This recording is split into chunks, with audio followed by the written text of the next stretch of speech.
Hey everyone, welcome to Comedy History 101, where we school you in comedy. I am Harmon Leon. Hello. Today we have a very special CH 101 reprise episode on the history of Last Comic Standing. We originally ran this episode earlier this year, but we're bringing it back because it's one of my favorite episodes. Last Comic Standing, if you're not familiar, is the iconic TV series that pitted comedians against each other in a battle. The show ran from 2003 to 2015. It was a reality TV show where comedians live in a house together, and then they compete to see who's going to be the last comic standing. The show helped launch the careers of Amy Schumer, Gary Gulman, Nicky Glaser, etc., and our guest today, Rob Cantrell. Rob was a finalist on season 1 of Last Comic Standing. He went on to appear on The Colbert Report. He's toured with Tracy Morgan. He's appeared on Tracy Morgan's TV show, The Last OG. He's been on The Marvelous Mrs. Maisel. Plus, he shares iconic stories about the history of San Francisco comedy scene in the 2000s. But before we jump into the episode, remember, as always, take some time to like, subscribe, and leave a dumb comment on Comedy History 101, wherever you get your podcasts. We will read your comments on the air. And support us by leaving a star or 2 or 4 or 5 on Apple Podcasts. Also, a few quick plugs. On Sunday, November 12th, 7 p.m., I will be presenting my show, AI versus Human Roast Battle. Yes, come out and see a human comedian take on a machine learning AI in a roast battle of tomorrow. That will be 7 p.m. at The Pit, the People's Improv Theater in New York City. And on November 16th, 7 p.m., I'll be presenting my show, That 80s Improv Challenge. Yes, 3 improv groups compete by creating scenes from obscure videos from the 1980s. And that will be taking place 7 p.m. at Young Ethel's in Park Slope. And on Saturday, November 25th, 5 p.m. at Young Ethel's in Park Slope. Once again, I'll be presenting my show, Jokey Okie, stand-up comedy karaoke, in a 3-round game show. Yes, I'm a fan of 3-round game show formats. And you can find out all my show dates at harmonleon.com or on the social medias at harmonleon. And now, without further ado... You're stupid. Everybody's so stupid. I'm trying to use the phone! Excuse me! Comedy History 101. You're the first guest in the relaunch of my Comedy History podcast. We've been off for 2 years. and you know what happens when you're off for 2 years? It's like, it's time to bring it back and have Rob Cantrell on and tell some stories. Oh, yeah. Yeah. I'm always good for a good comeback. Should we jump right in? Yeah. Hey, Rob, we've known each other for a while, so why don't you tell the folks who you are, just to bring everyone up to date? Who am I? I'm a human being on this planet that's spinning around very fast. I'm a comedian. I'm a writer. I'm an actor. I'm originally from Washington, D.C., and grew up sometime in Southern Virginia. But I met you, Harmon, when I first started performing stand-up comedy in San Francisco, the Bay Area. So I started out there.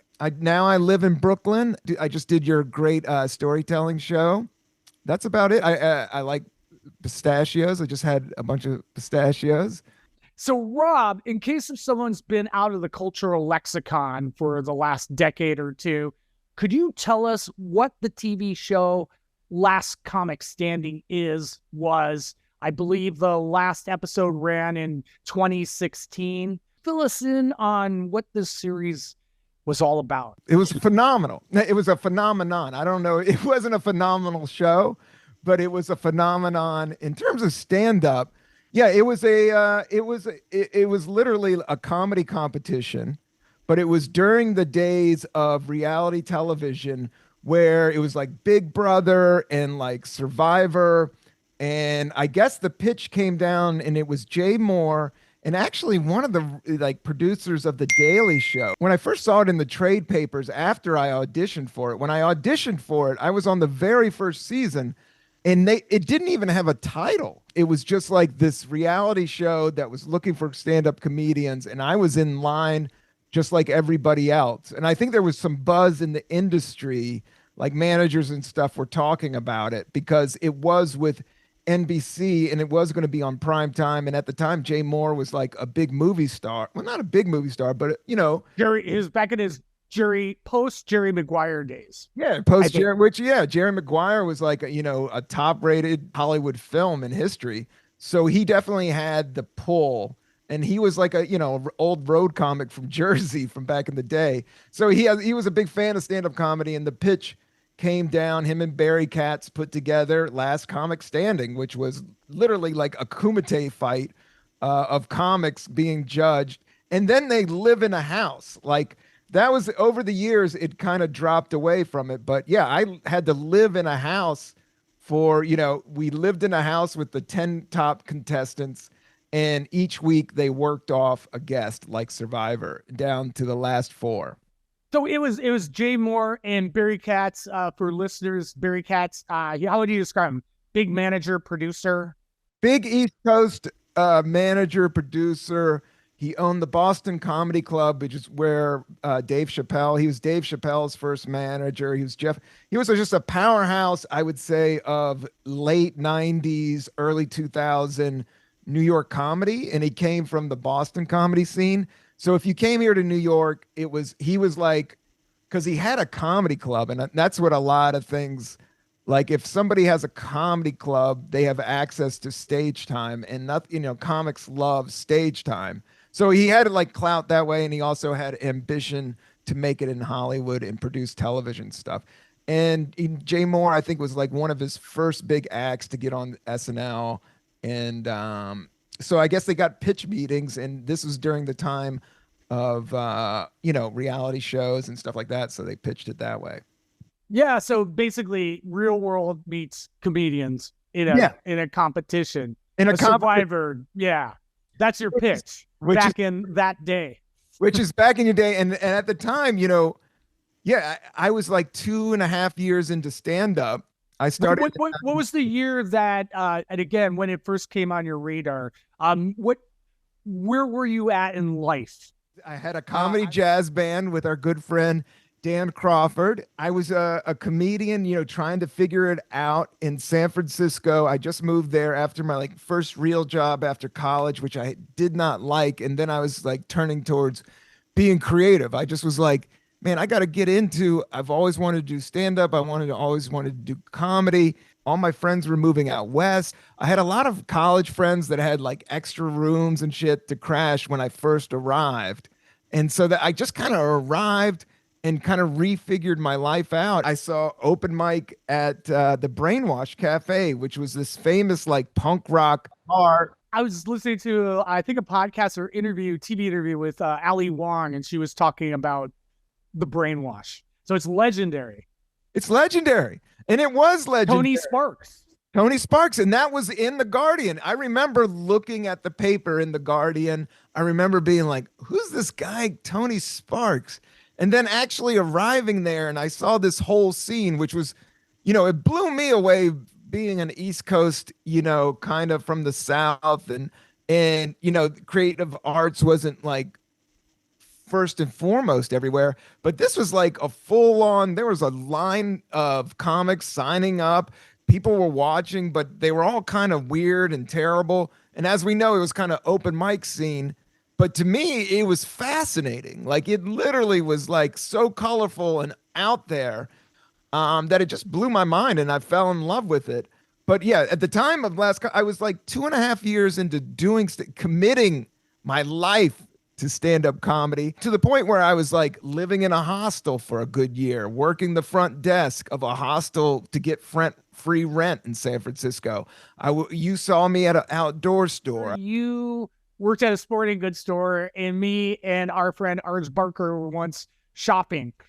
And you I were know, like, and I hey, thought you guys. And we were like, oh, yeah, yeah. Hey, now about these snowboards.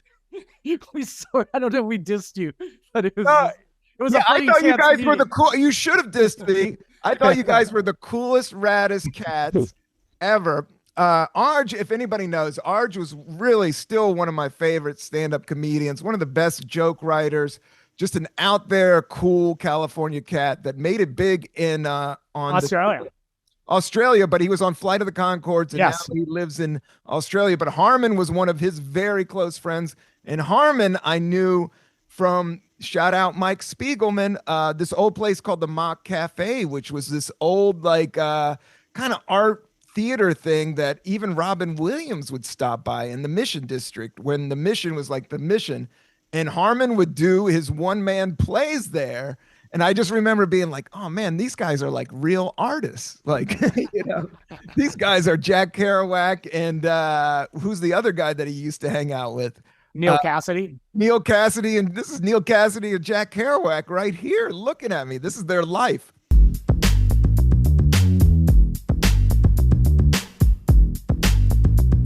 When I look back on those days and right before Last Comic Standing, and it was very romantic. I wanted to have the romantic art life, and I got it. I did, those years I did live and scratch and do it all. But as you know, it's hard to pay the rent that way, and you got to make it big eventually. But and then Last Comic Standing after 3.5 years was just weird timing. I was working at a school part-time. I was living way out in the it was actually like by the Cow Palace. I had a place. And then where did you first hear about like the auditions for Last Comic Standing? Or how was it, like in the SF Weekly or just at comedy clubs? And I also just watched episode 1 of season 1, and you're at the Herbst Theater. I am. Yeah, it was NBC was involved, and then the bookers for the Tonight Show, shout out Ross and the other guy, Mike. They were involved with selecting comedians, and there was also agents involved. But I have to say, I got to give love to our dear friend Mike Spiegelman from San Francisco. I remember being in the Brainwash, and comedians were talking about this open call audition. They were like, and I'd already done like, they would have open call auditions for the Aspen Comedy Festival, and like 200 comics would show up, and you would just do 2 minutes, and then nobody would be selected. There was always like these weird, like word of mouth open call auditions for something that was astronomical, but nobody ever seemed to get fruit of it. But I remember talking to Mike, and I was like, and the word on the street was like, back then it was like either you, especially in San Francisco was kind of had a snobby, and which was very good for me. It was kind of like, Patton Oswalt just came out of there. What are some of the other? Kamal Bell. But I kind of came up with Kamal. Al Madrigal. Al Madrigal. They were great. Arj, but I was thinking more Ali Wong. Arj, but who was the guy that wrote for The Simpsons? Vernon Chapman. Vernon Chapman. I don't think he wrote for The Simpsons, but the other guy, he's still hilarious to this day. He was a comic, and he wrote. He was a comic, and he has a talk show now where Dana Gould. Dana Gould. So it was kind of like you're in the shadows of Dana Gould, you're in the shadows of Patton Oswalt, and they were all rejecting kind of the hacky 80s style of comedy. And there was kind of this new, like just clever, hip, cool vibe that was going on. Shout out, Mitch Hedberg, Arj Barker, David Tell, like very. Yeah, Hedberg lived in San Francisco for a very short time.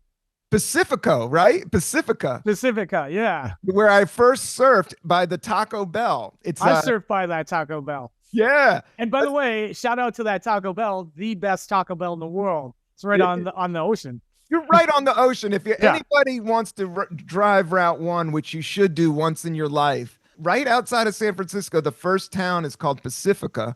And it's like this little cove, but on beautiful, I mean, it's like this little cove, and then there's like a couple surf shops, and then there's a Taco Bell, and your friends from San Francisco, you would strap your board to your thing and drive down there and paddle. And it's really rocky, and you had to put on a wetsuit.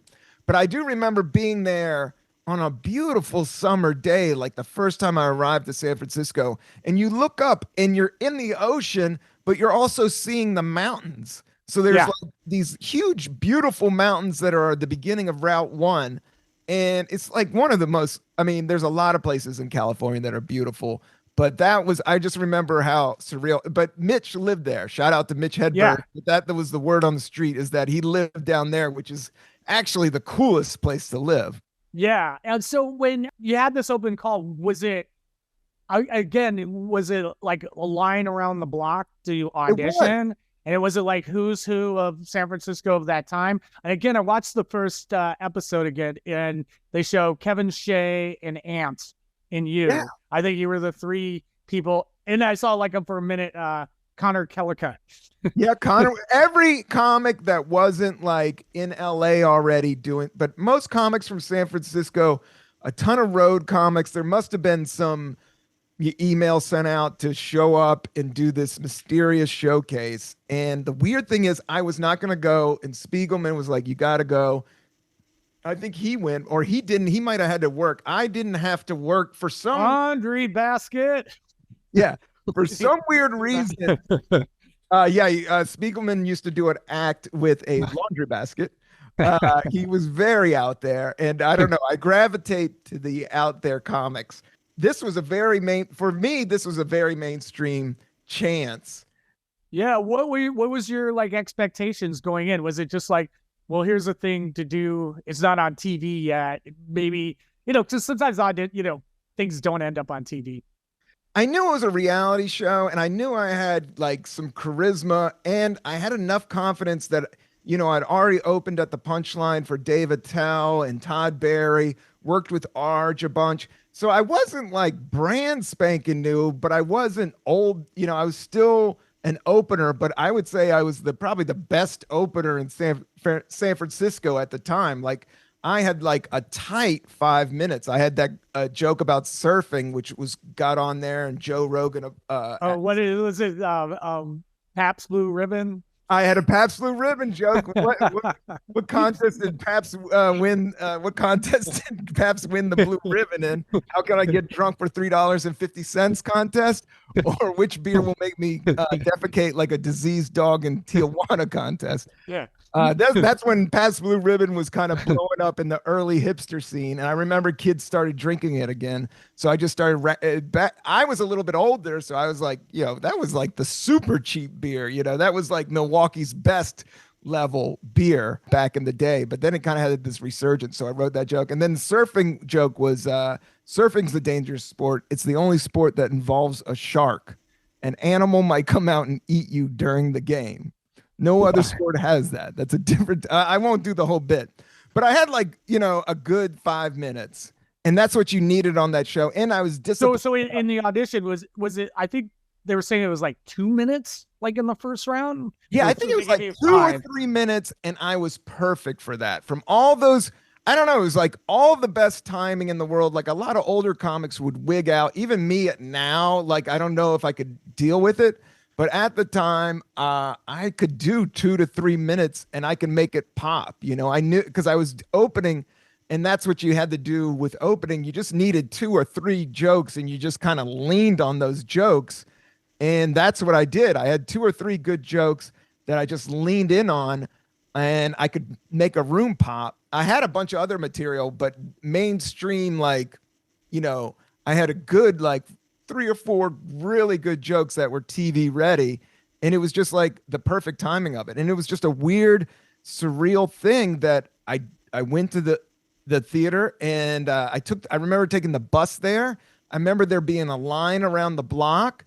I remember wearing like this members only like jacket that I had that, I was wearing kind of like I was thrift store hip, and I remember not caring. Like, I think that's why. You always do the best when you not care. Yeah, I think that's why I got it. Because, if anybody tells you about me being on a reality show, it's like I'm kind of a snobby hipster in a lot of ways. Like, I barely, I watch TV, but don't watch TV. But, I listen to Fugazi and Minor Threat, and, I like obscure hip hop. But, so it was just like this perfect clip in time that, yeah, I showed up. I even smoked a bowl. I remember I had some weed. I smoked a bowl in line on my set, and and I wasn't married. I didn't have kids. I was in my later 20s. So I just had this like swagger to it, which I think, works with those competitions. And I just did it, and they picked me.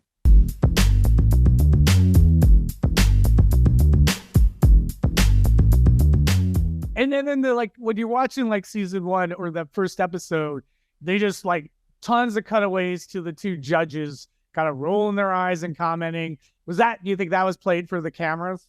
Oh yeah, a lot of stuff was played for the cameras. Ross and Mark, yeah, those guys are awesome.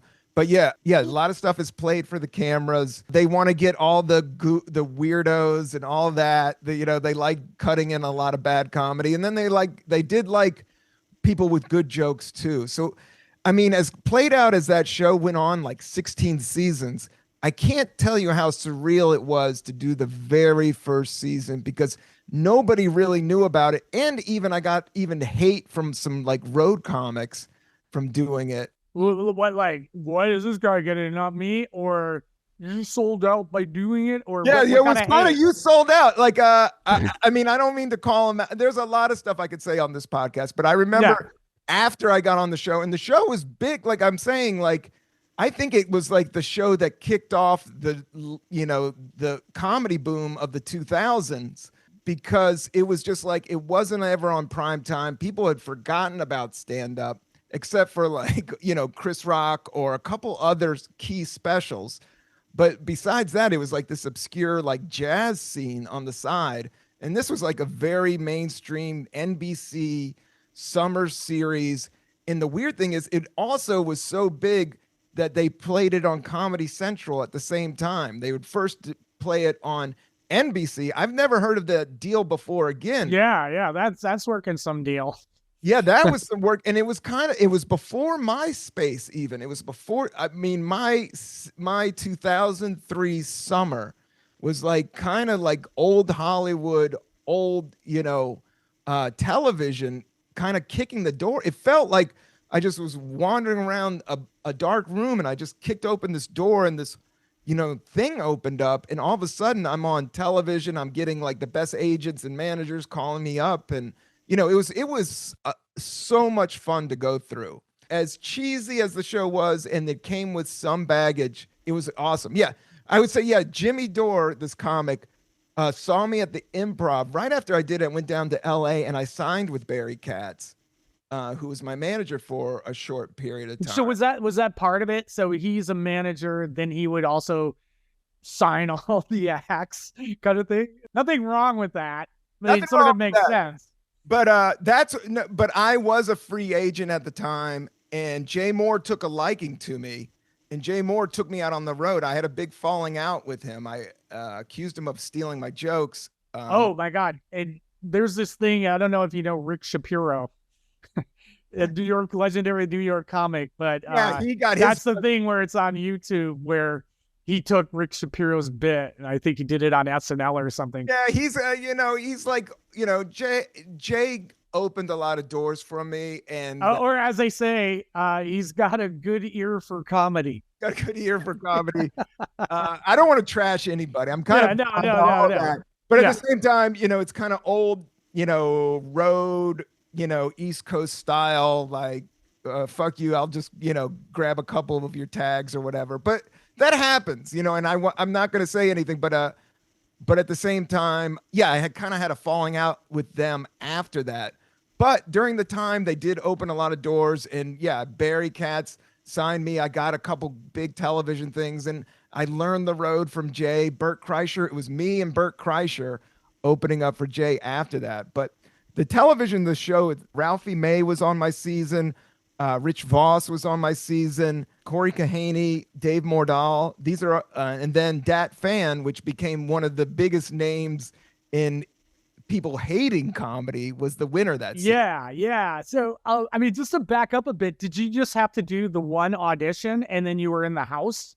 Or did you have to do a couple other preliminary things? So my next one is they said you can go. They were like, Rob, and that's when they started flying me down to LA. So I the first one you do for free, but then they were like, hey, Rob, we want to bring you to the next one, which is the semifinals. And so I was like, okay, let's see how this goes. And that was in LA at the Laugh Factory. And that was the first time I met Ralphie May. But I had worked with Sean Rouse. I was friends with this comedian that passed away, this really dark, funny, hilarious comedian. But he was from Texas and Ralphie was from Texas. And I grew up a lot in the South. A lot of my relatives were the size of Ralphie. Like, I didn't trip on Ralphie. Like, Ralphie and I clicked. Ralphie had been doing comedy like 10 years and he was just like crushing. He was just this, over the top personality. But I remember meeting him, but we did the Laugh Factory. Kevin Shea and me, we went down to LA. They put me up. Actually went out to dinner with Sean Rouse that night. And then we went and did the Laugh Factory. And the judges. And I can't find this episode. I don't know. For some reason, the universe won't let me clip this out. But it was Joe Rogan, Buddy Hackett, and Monique were the three judges. Oh, wow. I think Buddy Hackett's last TV appearance was on Last Comic Standing. Yes. And he loved, and I did that surfing joke, and it was at the Laugh Factory. And at the time, San Francisco comics were better than LA comics, was the weird thing. Like, when I went down there. I think there's a reason for that. I'll attest that San Francisco audiences are some of the worst. Yeah. They'll hiss at you, and they'll be just arms folded, and it's known that way for music as well. Like for bands, they'll just be arm folded. I could do better than you sort of attitude. And it's a little prudish, but it makes the comics good. It makes you good. It makes you not be a hack. Yeah, exactly. Especially back then. I think now with the internet, things have changed, and you can get numbers going super hack. But in San Francisco, if you kind of sounded like some weird road comic or something they heard before, it was like, next, whatever, dude. Yeah, there were two camps in San Francisco. Like, we did like the hacky comics that would destroy the rooms. Yeah. But we'd be like, But yeah, it was good. But it made you a good comic, though. It made me a good comic because I would definitely probably lean into the hack style. I kind of have a jock older brother. Like, I could definitely do kind of frat boy material, but coming up in San Francisco, kind of in hanging out with you and Arj and Spiegelman and W. Kamau Bell, like, I can't say how much I love those times when I look back on my life, like being shaped in the beginning, kind of like you can put the bar up a little bit. You don't have to go all the way up, but you just had to be just a little bit more clever than your average bear. On each joke. It was kind of the game back then. It's not. Yeah, I mean, again, there's also an attitude of got to play to the back of the room a lot. I know, which isn't the best. Isn't the best attitude to have, but there was this like, okay, no, I want to make the comics laugh first. When years later you realize, well, it is kind of about the audience. Yeah. But in the beginning, don't leave them out of the equation. Yeah, you got to do a little bit of everything at the end of the day and find yourself in the middle. That's what I've always said is like, whether it's spirituality or politics, I try to get right into the middle, especially with coffee. I like a medium roast. I don't like a dark roast. I don't like a light roast. I like it right in the middle. Yeah.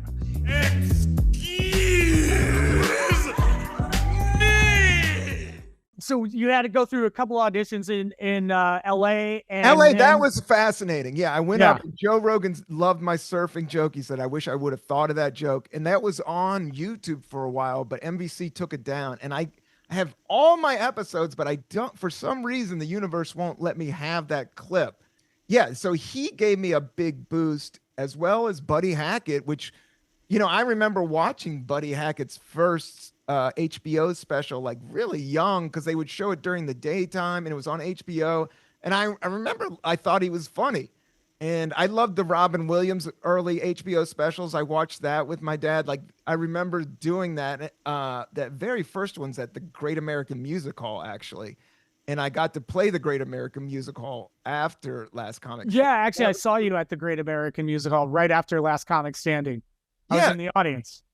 Thanks for coming, Harmon. Yeah. That was hot. I mean, again, we all loved it when you were on the show because it was like, all right, our homeboy is representing. So and I was only like 3 years in. Yeah, I didn't, and that's what was weird, and a little bit of a weird bitter taste was like the later years, like the clubs got behind the show, and these guys would do the show and then do the Funny Bone circuit and the improv circuit. Amy Schumer came out of that show. There's a lot. John Heffron. There was all these like hardcore road comics. Yeah. But at the time, when I did it, it was so new. Like the managers and the club owners weren't real. They didn't know what to do with it. And so I booked that gig through like a jam band booker, that was a friend of a friend that used to book bands. He's actually the president of Another Planet now and does like a lot of those everything that's not Clear Channel. He's got his hand in, but he booked me on that. He booked me for Richard Lewis. I opened for Richard Lewis at the Great American Music. Oh wow, legend.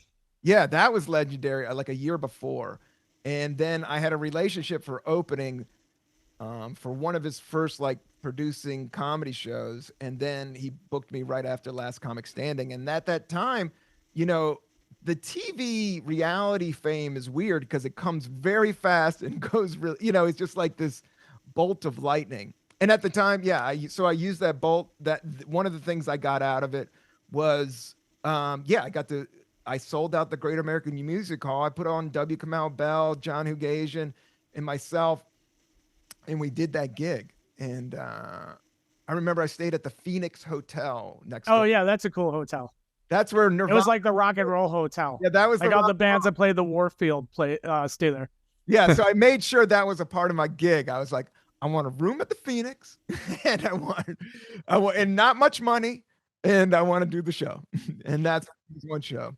And then when they put you in the house, dude, what was like? How long were you in the house for? Like, but like then how we long had did to that go to film? Vegas. Yeah, I won the semifinals, not one, but I got selected. They took the top 5 from the West Coast, and then the top 5 from the East Coast, and then we did Vegas, and then I did it. I just kept on having hot sets, and I was mixing some of the old material and the new material. But the internet wasn't around and they didn't care. They just wanted to see you kill. But I remember the judge was John Witherspoon. And I do have this clip up on Instagram. That tripped me out. Like I had a one-liner and I made John Witherspoon laugh and he was the judge. And I was like, oh my God, this is fucking surreal. And then they picked me to live in the house and people were like praying to God and crying. And again, who people in the house were praying to God and crying? No, they wanted to be in the house. Like, right. Ant didn't get in the house. He was so mad he didn't get in the house. Ants. Yeah. The one named comic that's been had that shady past as well. He had a shady past? No, he didn't have that. But I remember Rogan said he was stealing material or something. Okay, gotcha. Yeah. He was just doing a lot of road material, and so there was all these all these little cross-firing things, but I wasn't really in tune with it. And I was just kind of this loosey-goosey kind of, kind of early hipster stoner comic that I just kept on riding the wave. And then I won in Vegas. And then it really came to life. Like, dude, you got to sign these contracts with NBC. You're moving into a mansion in the Hollywood Hills. It was in the Hollywood Hills. It was like a multi-million. They rented it, but it was like multi-million. And it was stacked with, full camera crews. You had wire on you, the whole thing. And my roommate was that fan. He became the sort of the villain of season 1. The villain of season 1. And why? I mean, again, if people haven't seen it, why was he the villain? Considered the villain? I have friends from Virginia that don't have any like uh clout in the comedy world, and they didn't mind him, but comedians really was like he was doing like, I guess, comedians are just snobby, and I guess they just thought his material was very, hacky and very old stereotypes, and hamming it up, but that stuff works for the big audiences. And so he was just killing with this stuff. um and he'd been around like a good 10 years. Like he understood a little bit more of the Hollywood game, and like he researched the show. And I was just like, I'm just hanging out. Like Ralph May and I were smoking pot in the bathroom while being filmed on Prime TV. It was a cool house. They had, we had there was like, it was like the whole dream house. Like you had a pool table, there was a pool, it looked over to it was a beautiful, if you ever get a chance to go up to the Hollywood Hills, you start to see how these dudes are living. Like you look over LA, like we're looking over LA. There's nobody around us. There's a pool. It looks like there was porn shot in the 80s there. It was like very, it was so trippy. And then I remember just watching it because I taped it, and then came out that summer. So it was all like taped it. They sat on it maybe like a month and a half, and then all of a sudden it was like commercial on every commercial, like after Entertainment Tonight, like before really YouTube and all this stuff. Like it was just a really big mainstream show. Yeah. So you're in the house. But how long were you in that house for? Like, how long did you live in? It was a panopticon syndrome where you always knew you're being filmed. Yeah, you would get it was always being filmed. Like I said, I was in a bunk bed. Like they had like a bunk room. Like every moment was filmed. Yeah, and I didn't know, like Ralphie and Dave Mordell and Rich Voss, they'd all been doing stand-up for a good 10 years, and they were all like kind of hardcore road comics. So they all knew each other and knew kind of like how to play it and how they were going to sell on the road and all this stuff. And I was just like, I was hanging out with you. Just let it happen. I was just letting it all happen. And so I was kicked out of the house. In my episode, it was me and Ralphie May.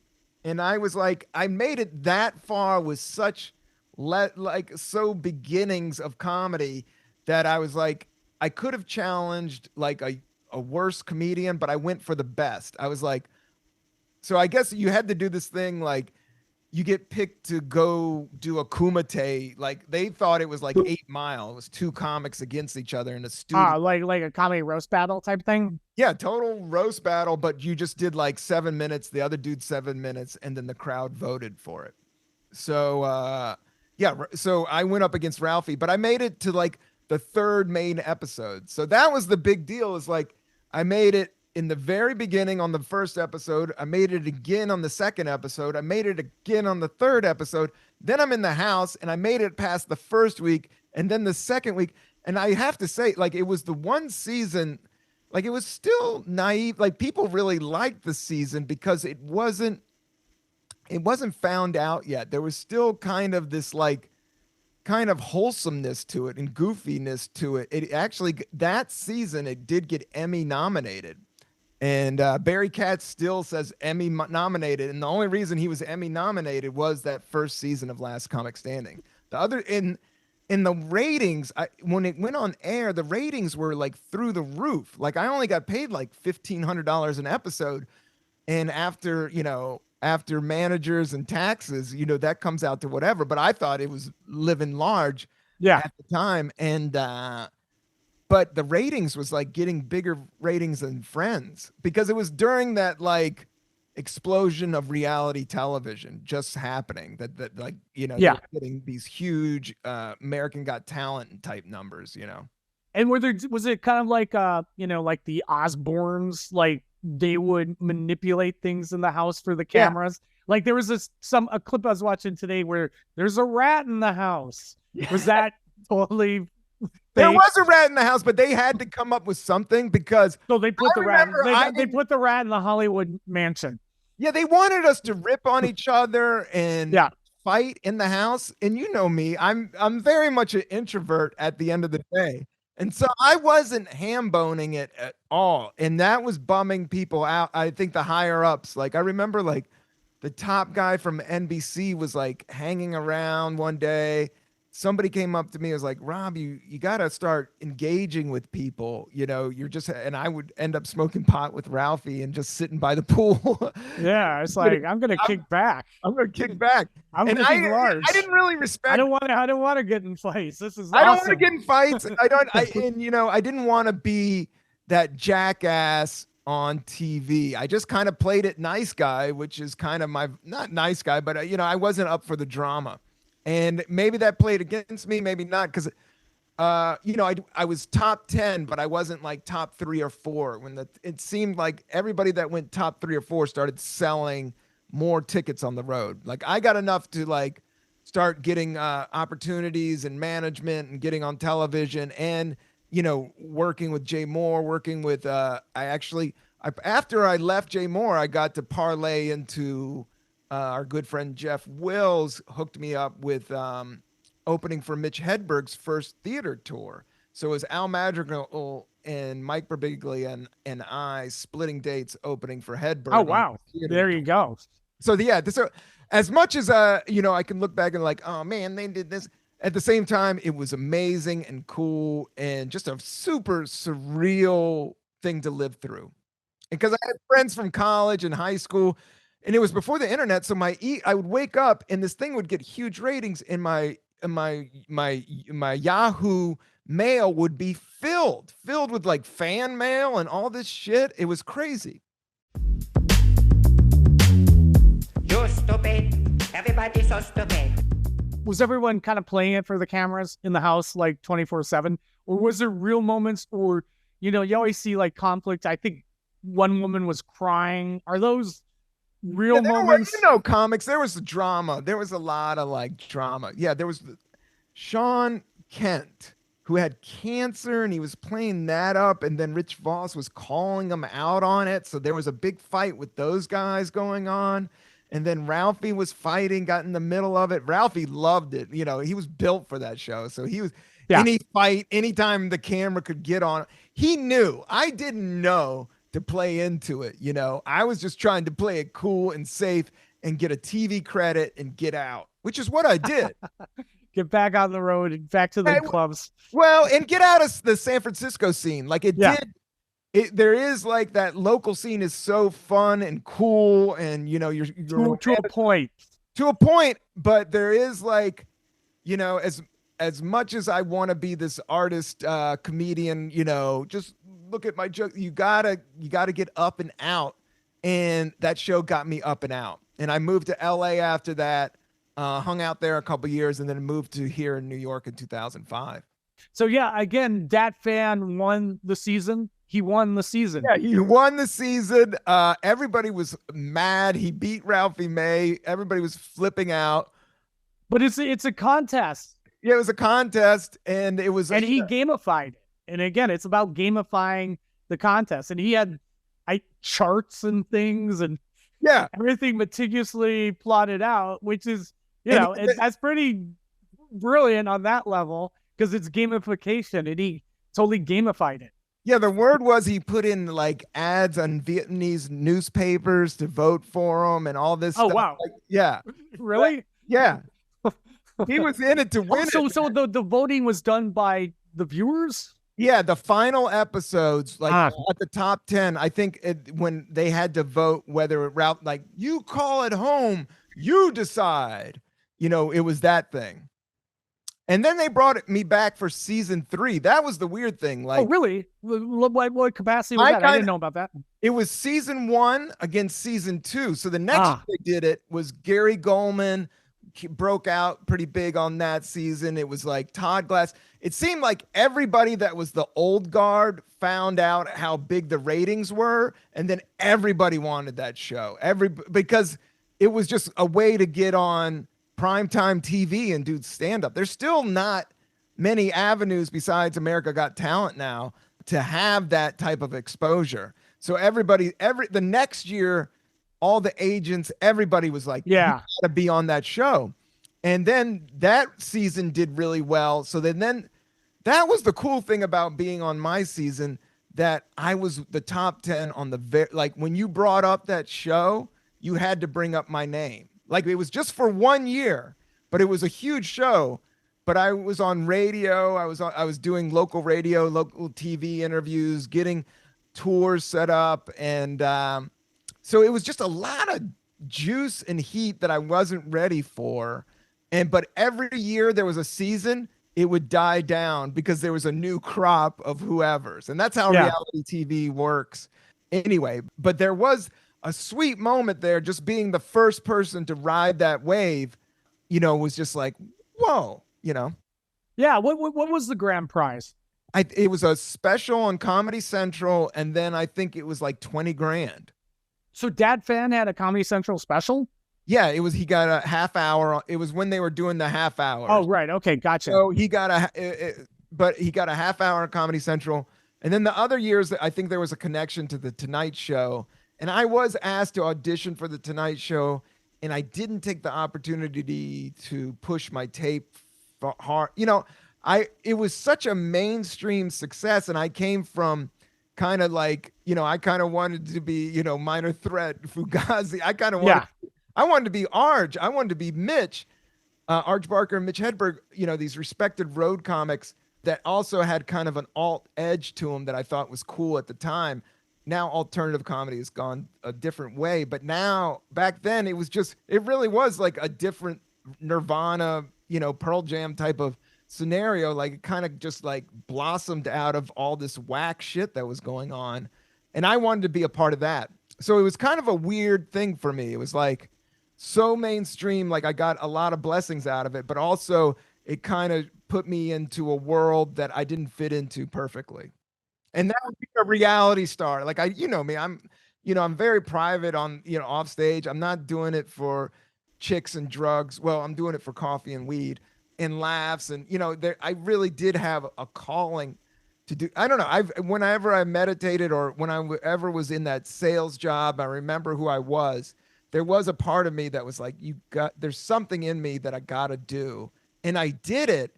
And then I remember I was so happy that I did do it, because if I didn't take that step and I saw that show, it would have bummed me out that I didn't go for it. Does that make sense? Yeah, totally, man. Totally. And couple last questions here. What do you think Last Comic Standing's place is in comedy history? I think it's a big part of the comedy boom of the 2000s. Like that summer, I don't think it's on the same parallel, but that summer, the two hottest stand-up shows was Chappelle's Show. Chappelle's Show came out that summer too. And I remember watching the first Chappelle's Show with Dan Crawford and Al Madrigal, dying laughing, like we all knew about Chappelle from the Punchline. And, I would watch him from the back wings, when I was an early comic. Doing 4-hour sets. But I kind of remember before the 4-hour sets where he was just doing like 1 hour. Like he was just like, it was like kind of the super skinny, like just hit hell. And he's still, I still give him major props, but now it's like bigger than Guns N' Roses. It's just like a mega Metallica type band. I remember him when he was like, Pixies, to put it in music level. But I guess I think it really kicked off the stand-up comedy boom of the 2000s, and it made the show wasn't perfect and kind of cheesy, and comedy competitions are kind of evil at the end of the day, but it did just expose America to stand-up comedy again. Like I really think it really mainstreamed, and so many people came out of it. Theo Vaughn got out of that. Amy Schumer came out of that. Like these guys wouldn't have gotten mainstream credits without, or even looked at, stand-up's just so hard. It was a good, it's just a good first credit or your last credit. Yeah. And again, it was open to anyone really, because there's lines around the block. So anyone could pop in, and that's what I did. I was literally, but I was the only walk-on. Everybody that was top 10 my year. And I think after that, everybody had reps. And I literally was like a dude from the Brainwash that smoked a bowl and standing in a line. and I didn't see it come. I would just say in life, like if you have intuition, just use that intuition, especially with all this technology. Like, as you know, as we've lived, like shit just happens. Like you don't know what's going to happen, but if you just keep on going, I remember like, yeah, I was like on my last dollar. I didn't know what was going to be next for me. And then this door opened and it was really cool. Yeah. And lastly, what is your one favorite memory of the whole experience? I guess, yeah, I guess like winning those first few shows and getting that momentum and getting into the house and then finishing at the house. And the crew was really cool to me. I met like there was all these producers that I got along with, and they were like not from reality. Like some of them were from The Daily Show, and I just respected them. And yeah, I guess yeah, making John Witherspoon laugh tripped me out. Like being up there, making Joe Rogan laugh and Buddy Hackett laugh. Like that was so far from my dreams. And to see that kind of happen on live TV in front of me.